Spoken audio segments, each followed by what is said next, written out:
Hi guys. Alas 2 na diri guys na. Alas 2:15 na diri sa kadlawon diri sa Kuwait.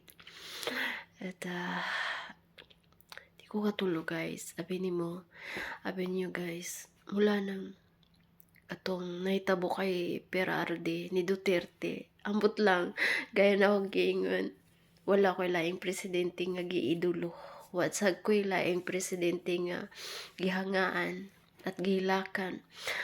Perminti na sa kung hunahuna to ang katong gidakop si Duterte, pati nakigbuno iyang anak si Kitty at saka iyang asawa. Tapos abot na sila sa sakitay. Hantod tong gisaka si Duterte sa eroplano na luoy kayon, hinay na kay nila kuan. Tapos karon guys, kana ang si Duterte wala kay balo iyang pamilya dito sa kuan sa Netherlands kung aha gidala si Duterte nga hospital. Tapos walay gi-allowed nga mobisita kay Duterte, walay kauban nga nurse, way kauban nga abogado, as in hingnaog gali daw si Duterte guys, hingnaog daw sa kuan sa sakyanan, naginusara ra daw niya. Imagine nyo guys, hinay na ka itong nila kuan, gamay na lang matumba siya. Isipin nyo yun guys.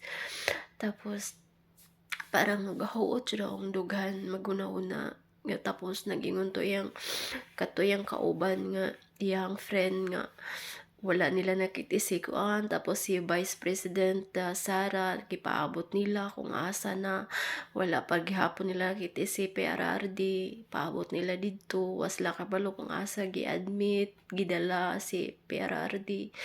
Tapos na perminti kadula sa kung una guys, kung what if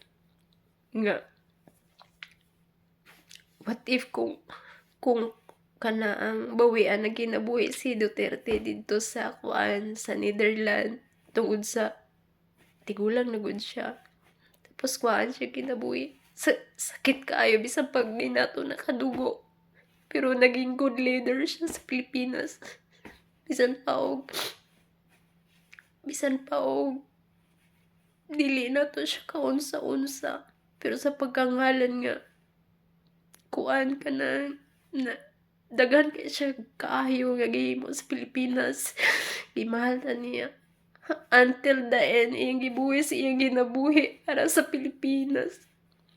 Ang kasing-kasing karon sakit, huna at kasuko sa administrasyon ni Marcos. Kasuko sa kong dugan jud. Tinuod lang guys, kaning duwa nga miyaga sa akong mata, tinuod na dyan sakit dyan sa akong dugahan ng naitabo. Perminti dyan ko magtanaw sa cellphone, perminti ko na sa kukuan nga, mangita dyan ko kuan nga, kung sa kay balita ni Duterte. Perminti sa akong hunahunat kasing-kasing ang akong pag-ampo para sa safety ni Duterte. Nga makauli siya sa Pilipinas.